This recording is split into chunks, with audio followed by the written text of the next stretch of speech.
वहाँ पहुँचना है। सिर्फ एक बात करूँगा, जिस आयत को मैंने आपके सामने तिलावत का शर्फ पाया उसमें पूरा निज़ाम मौजूद है। परवरदिगार आलम ने जनाब दाऊद को जब हुकूमत अदा की तो ये एक जुमला कहा, या दाऊद इन्ना जअलना का खलीफतन फिल अर्द फ़हकुम बैनन्नास बिल हक़। हमने जो आपको हुकूमत दी है, आपको जो इक़्तिदार दिया है, ये इसलिए दिया हुकूमत और इक़्तिदार ताकि आप लोगों के दरमियान अदल इंसाफ़ कायम करें, लोगों के दरमियान अदल इंसाफ़ का क़याम करें।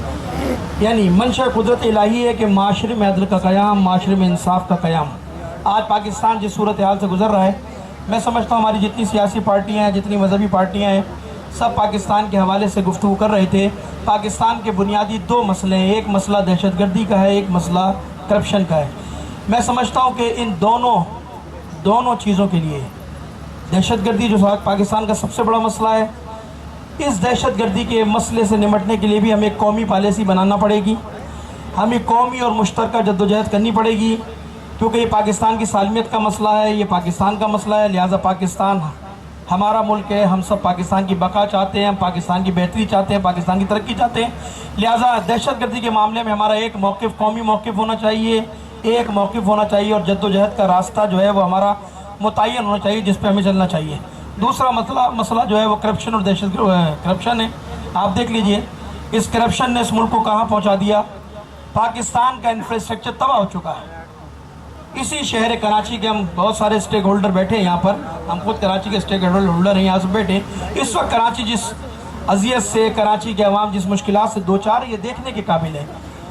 कचरे के ढेर हैं, सड़कें तबाह हैं, तरक्यात के नाम पर लोग परेशान हैं, बिजली का बहरान है।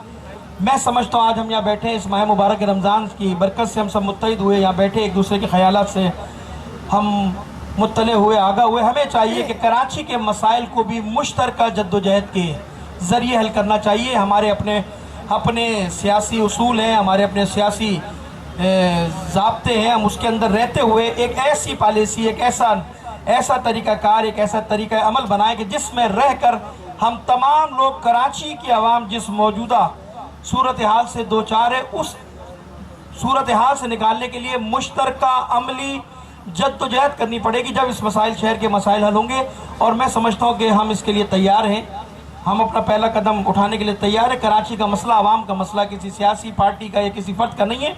हम सब खिदमत करना चाहते हैं, हम सब कराची के आवाम के खिदमत का दावा करते हैं। हम समझते हैं कि अब हमने अमली नमूना पेश करना है आवाम के लिए, क्योंकि आवाम ज़िल्लत की ज़िंदगी गुजार रही है, आवाम का कोई पुरसान हाल नहीं है।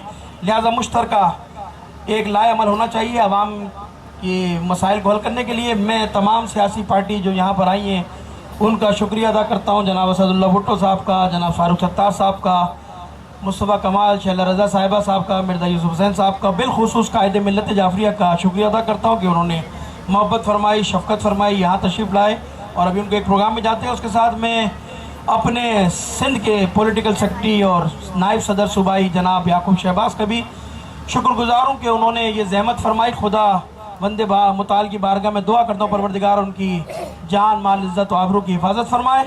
परवरदिगार इस मुल्क खुदादाद पाकिस्तान को तरक्की नायत फरमाए, और मुल्क के ख़िलाफ़ जो साजिशें करने वाले लोग हैं परवरदिगार उन साजिशों को नाकाम फरमा, मुल्क को तरक्की की शाहराह पर गामज़न फरमा, और जो भी मोमिन यहाँ मौजूद हैं इन सब की दुआओं को